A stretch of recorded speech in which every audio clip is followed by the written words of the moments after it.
Hello बच्चों, आज हम बात करेंगे अमेरिका की कार्यपालिका एग्जीक्यूटिव के बारे में कि क्या कंपोजिशन है अमेरिकी कार्यपालिका का।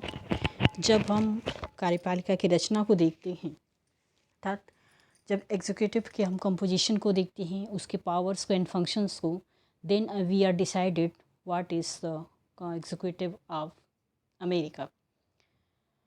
प्रेजेंटली बेटा अभी आप पेज पे देख पा रहे होंगे कि कार्यपालिका की रचना के संदर्भ में लिखा हुआ है। यहाँ पे आप देखेंगे कि अमेरिकी संघ की जो कार्यपालिका शक्ति एक राष्ट्रपति में निहित होता है। जैसा कि हम जानते हैं, इसके पूर्व की क्लास में हम लोगों ने जाना कि अमेरिकी राष्ट्रपति का जो पद होता है वो काफ़ी महत्वपूर्ण होता है, क्योंकि वहाँ पे अध्यक्षात्मक शासन प्रणाली होती है। प्रेसिडेंशियल फॉर्म होने की वजह से वहाँ पे राष्ट्रपति का पद बहुत ही महत्वपूर्ण होता है। अमेरिकी संविधान कल हम लोगों ने पढ़ा था, उसमें केवल 7 आर्टिकल्स हैं। उसके अंतर्गत अनुच्छेद 2 में जो है कि इस वाक्य को लिखा गया है कि कार्यपालिका की शक्ति एक राष्ट्रपति में निहित होगी।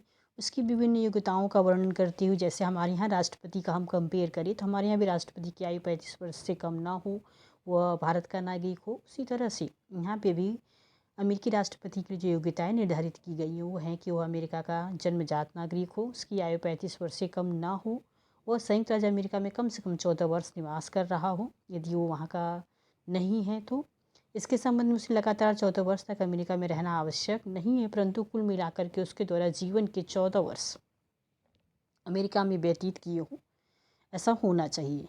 व्यवहारिक स्थिति में हम देखें तो लॉर्ड ब्राइस ने लिखा था कि राष्ट्रपति पद का जो उम्मीदवार होता है वह व्यक्ति ऐसा होना चाहिए जो सार्वजनिक जीवन में किसी भी क्षेत्र में कोई विशेष कार्य करने के लिए प्रसिद्ध रहा हो। वो कांग्रेस का सदस्य रहा हो, गवर्नर रहा हो, बड़े नगर का मेयर रहा हो, मंत्रिमंडल का सदस्य रहा हो या राजदूत, न्यायाधीश, कुछ भी, मतलब कुछ असाधारण पद जो है उसे मिला होना चाहिए। और वेतन के संबंध में भी निर्धारण यहाँ पे किए गए हैं कि उसका जो है कि विभिन्न तरह की खर्च के साथ ही उसको अलग से भत्ते वगैरह भी दिए जाते हैं। वो जहाँ रहता है उसको वाइट हाउस कहा जाता है, और वाइट हाउस की व्यवस्थाएं या हम कहें कि उसके जो बजट होते हैं उसकी अलग अलग व्यवस्था होती है। यहाँ आप देखिए कुछ उन्मुक्तियाँ दी गई हैं उसे। तो अन्य देशों में जैसे कार्यपालिका के प्रधानों को दी जाती उन्मुक्तियाँ, उसी तरह से यहाँ पे भी जो है राष्ट्रपति को दी गई हैं। और जो है कि हम कहें कि उसके कार्यकाल के संदर्भ में यदि हम कहें कि उसका टेन्योर कितना होता है, तो फिलाडेल्फिया सम्मेलन में राष्ट्रपति पद के कार्यकाल पर बहुत अधिक मतभेद थे। अंत में पर्याप्त वाद विवाद के बाद जो है कि अनुच्छेद 2 की उपधारा 1 में निश्चित किया गया कि राष्ट्रपति का कार्यकाल 5 वर्ष होगा। हमारे यहाँ कितना कार्यकाल है? 5 वर्ष है राष्ट्रपति का कार्यकाल। तो 22वें संशोधन के अनुसार एक ही व्यक्ति तीसरी बार राष्ट्रपति पद पर नहीं चुना जा सकता है। वहाँ पे एक ऐसा कानून है, वहाँ पे 22 अमेंडमेंट के द्वारा ये निर्धारित किया गया कि एक व्यक्ति यदि एक बार राष्ट्रपति बनता है, दोबारा बनता है, परंतु वो तीसरी बार यानी थर्ड टाइम में वो राष्ट्रपति पद पर नहीं चुना जा सकता है। तो राष्ट्रपति का निर्वाचन कैसे होता है? तो इसका जो निर्वाचन बहुत ही आकर्षक तरीके से हम कहते हैं वहाँ पे होता है। वहाँ पे काफ़ी प्रचार प्रसार होता है, और जो व्यक्ति होता है वो काफ़ी पॉपुलर, जैसे कि आपने इसके डोनाल्ड ट्रंप का नाम सुना होगा, अभी के जो राष्ट्रपति हैं उनका नाम सुना होगा।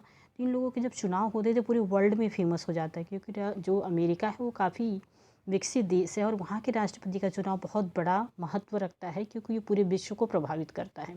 जिसको देखते हुए जो है कि वहाँ पे प्रथम बार राष्ट्रपति जनता द्वारा प्रत्यक्ष रूप से निर्वाचित हो, किंतु सभा द्वारा इसे अस्वीकार कर दिया गया था, क्योंकि प्रत्यक्ष निर्वाचन राजनीतिक दलबंदी में फंसे बिना संभव नहीं होता है।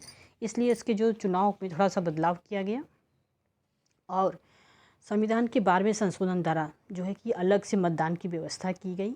इस प्रक्रिया में दूसरा परिवर्तन 23वें संशोधन में उनके यहाँ किया गया। इस संशोधन के द्वारा कोलंबिया जिले को भी निर्वाचक मंडल के 3 सदस्य चुनने का अधिकार दिया गया। इस तरह से हम कहें कि जो वहाँ पे अमेरिकी राष्ट्रपति का निर्वाचन होता है वो काफ़ी महत्वपूर्ण और रोचक होता है। संविधान निर्माताओं ने राष्ट्रपति के निर्वाचन की जो विधि अपनाई थी उस पर उन्हें विशेष रूप से गर्व था, परंतु उनकी आशाओं से अधिक कोई आशा भंग नहीं हुई है।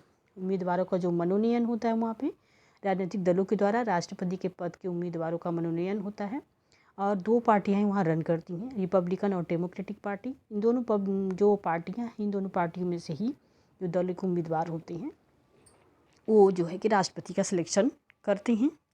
और जब हम कार्यपालिका की बात करते हैं तो चाहे वो अमेरिकी कार्यपालिका हो या भारतीय कार्यपालिका हो, उसमें राष्ट्रपति उपराष्ट्रपति का पद भी महत्वपूर्ण होता है। राष्ट्रपति और उपराष्ट्रपति दोनों का ही होता है। तो उपराष्ट्रपति का पद जो है उम्मीदवार के लिए जो है कि नामजदगी की जाती है। संयुक्त अरब अमेरिका में अब ये परंपरा से स्थापित हो गई है कि वहाँ का जो राष्ट्रपति और उपराष्ट्रपति पद के उम्मीदवार न केवल अलग अलग राज्यों से वरन 2 अलग अलग क्षेत्रों से भी होने चाहिए। ऐसे एक परंपरा से चल पड़ी है वहाँ पे। ऐसे नॉर्मली ऐसे उनको संविधान में कुछ ऐसा लिखा हुआ नहीं है। तो जो उनका निर्वाचक मंडल होता है जो चुनाव में पार्टिसिपेट करता है उनके, वो जो है कि 23वें संशोधन के द्वारा उसका निर्णय हुआ है कि सदस्यों की संख्या 538 वहाँ पे हो गई है निर्वाचक मंडल की। निर्वाचक मंडल का चुनाव लीप वर्ष में यानी लीप ईयर्स में जो होते हैं उसमें चुनाव जो है वर्ष के नवंबर के महीने के पहले मंगलवार को, मतलब उनके 4 साल पे होते हैं तो 4 साल पे लीप ईयर भी आता है, तो लीप ईयर में ही उनके यहाँ चुनाव होते हैं और वर्ष के नवंबर के महीने के पहले मंगलवार को या सरकार द्वारा निर्धारित अन्य किसी भी तिथि को हो सकता है, पर निर्वाचकों को प्रत्यक्ष रूप से मतदाताओं द्वारा चुना जाता है। निर्वाचकों के चुनाव और अन्य चुनावों में किन व्यक्तियों को मत देने का अधिकारों का इस संबंध में जो है कि वहाँ पे संशोधन के द्वारा लिखा गया है। हालांकि वहाँ पे जो चुनाव होता है वो सूची प्रणाली लिस्ट सिस्टम से किया जाता है। सूची प्रणाली के बारे में आपने जब निर्वाचन की विभिन्न प्रणालियों को पढ़ा होगा तो आपने देखा होगा कि वहाँ उसमें लिस्ट सिस्टम भी होती है जिसमें लिस्ट बनती है, प्रेफरेंस के आधार पर उसमें सिलेक्शन होते हैं। तो निर्वाचक मंडल के सदस्यों का चुनाव व्यक्तिगत न होकर सामूहिक रूप से होता है, क्योंकि जिस दल को किसी राज्य में मतदाताओं का बहुमत प्राप्त हो जाता है उसी दल के सब उम्मीदवार राष्ट्रपति के निर्वाचक मंडल के सदस्य चुन लिए जाते हैं। निर्वाचक मंडल और राष्ट्रपति का चुनाव होता है, वहाँ पे निर्वाचक जो होते हैं मंडल जो होता है कि सदस्य अपने राजनीतिक दल की रिकॉर्डिंग मशीन मात्र से होती हैं। किसी उम्मीदवार को यदि स्पष्ट बहुमत नहीं मिलता है तो उसके लिए वहाँ नियम और कानून है। आगे देखिए, राष्ट्रपति की नियुक्ति की तो बात होगी। अब उनकी पदच्युति कैसे महाभियोग के थ्रू होती है, जैसे हमारे यहाँ राष्ट्रपति को महाभियोग के द्वारा हटाया जाता है, उच्च न्यायालय की सर्वोच्च न्यायालय के न्यायाधीशों को भी महाभियोग की प्रक्रिया द्वारा हटाया जाता है, वैसे ही राष्ट्रपति को वहाँ हटाया जाता है। वहाँ की निर्वाचन प्रणाली थोड़ी आलोचना भी की जाती है कि जो उनके सदस्य दलित आधार पर चुने जाते हैं, लेकिन चुने जाने के बाद इसलिए वो स्वतंत्र होते हैं कि उम्मीदवार को जिसको चाहे वो मत दे सकता है, मतलब अपोजिशन को भी दे सकता है, जिसका उस पार्टी को समर्थन है उसको भी वो दे सकता है। राष्ट्रपति की जो महाभियोग की जो प्रक्रिया होती है अमेरिकी संविधान के अनुच्छेद 2 की उपधारा 4 के अनुसार होती है। महाभियोग के आधार पर ही उसको वहाँ हटाया जा सकता है। महाभियोग मतलब कदाचार, ये किसी के साथ दुराचार या भ्रष्टाचार के आधार पर ही महाभियोग चलाया जा सकता है और राष्ट्रपति को जो है कि उसके पद से हटाया जा सकता है। इसके साथ ही हम देखेंगे कि राष्ट्रपति की क्या क्या शक्तियाँ होती हैं, उसके पास कौन कौन से पावर्स होते हैं। तो किसी भी प्रजातांत्रिक राष्ट्र में जो है कि निर्मित सर्वाधिक शक्तिशाली पद होता है राष्ट्रपति का और उसके पास बहुत सारे अधिकार होते हैं, जैसे कार्यपालिका संबंधी शक्तियाँ, एग्जीक्यूटिव पावर्स जो होती हैं उसके पास वो बहुत ही बड़ी पावर होती है कानूनों को लागू करने का, व्यवस्था को बनाए रखने का, और कानून लागू होने के साथ ही उसका संयुक्त राज्य अमेरिका में व्यवस्था बनाए रखने का दायित्व इसका होता है, राष्ट्रपति का होता है। प्रशासन के संचालन का दायित्व उसके ऊपर होता है। विभिन्न पदों पर नियुक्तियां करना और उनके पद से हटाया जाना भी उनके हाथ में होता है। जैसे हमारे यहाँ होता है वैसे ही वहाँ पे राष्ट्रपति के पास शक्तियाँ होती हैं। इसके साथ है सीनेट जो होता है, उनका जो उच्च सदन होता है, जैसे हमारे यहाँ राज्यसभा होती है वैसे वहाँ सीनेट होता है, तो सीनेट के प्रति उनकी शिष्टता होती है। तो जो है कि राष्ट्रपति सीनेट के प्रति शिष्टता का भी आचरण करता है, अर्थात उनकी नियुक्तियों से संबंधित भी काम करता है। क्षमादान का अधिकार, जैसे हमारे यहाँ राष्ट्रपति को क्षमादान का अधिकार है, किसी को मृत्युदंड का भेद मिला हुआ तो उसको क्षमा करने का अधिकार किसको है, राष्ट्रपति को हो, वैसे वहाँ पे भी सर्व क्षमा का अधिकार राष्ट्रपति को दिया गया है। ये आप देखिए।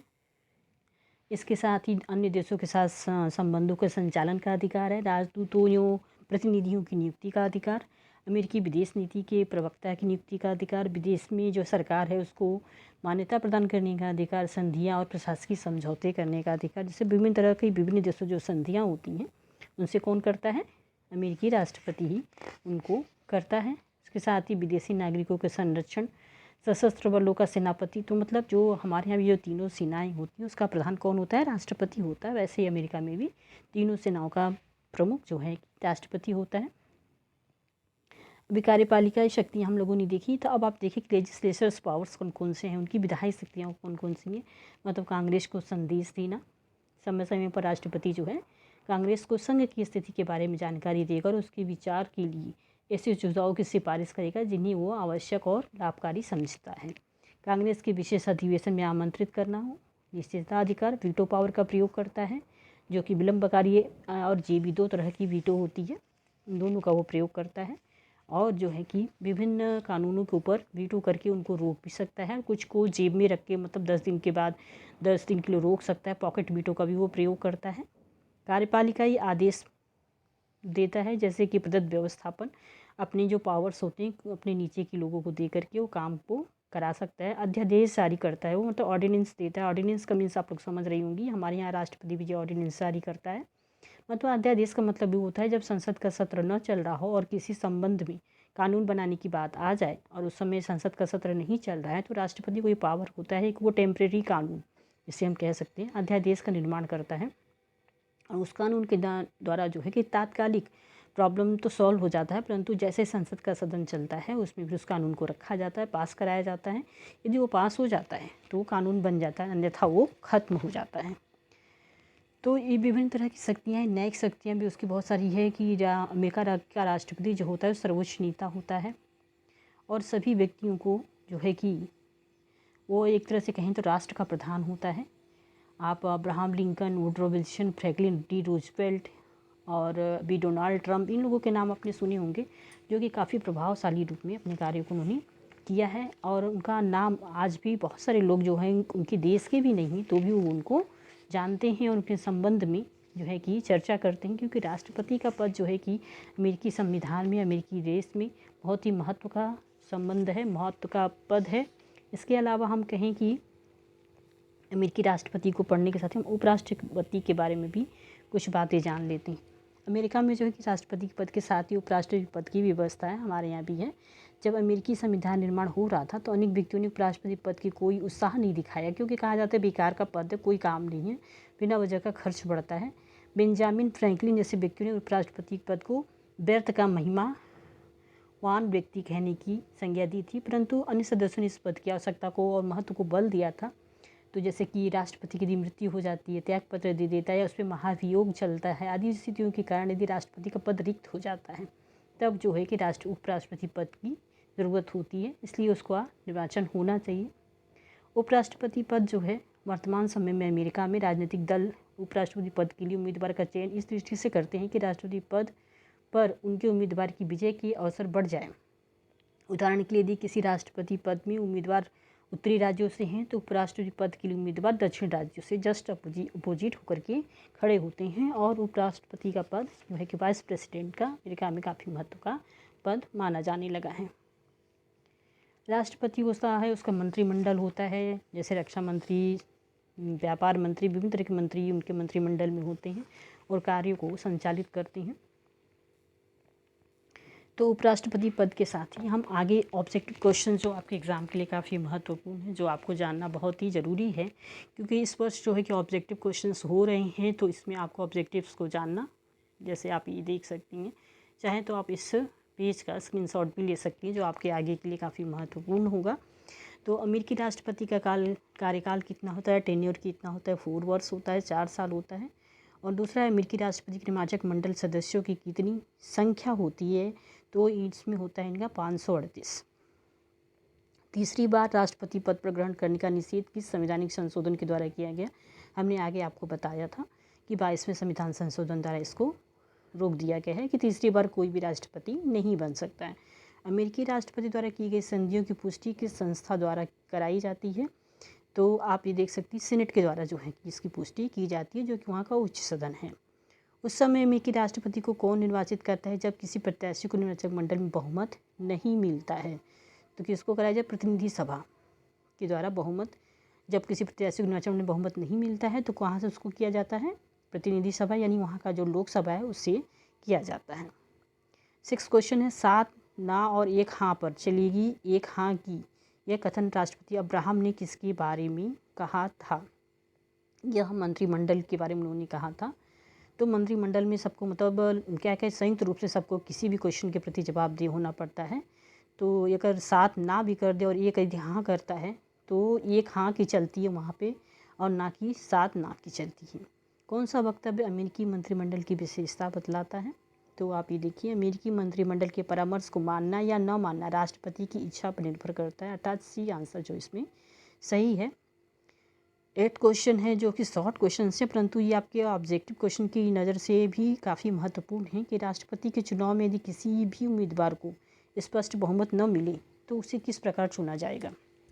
यदि राष्ट्रपति के पद के किसी भी उम्मीदवार को मतदाताओं को पूर्ण बहुमत प्राप्त नहीं होता है तो प्रतिनिधि सभा 3 उम्मीदवारों में से किसी एक को राष्ट्रपति निर्वाचित कर सकती है, अर्थात प्रतिनिधि सभा को ये अधिकार है।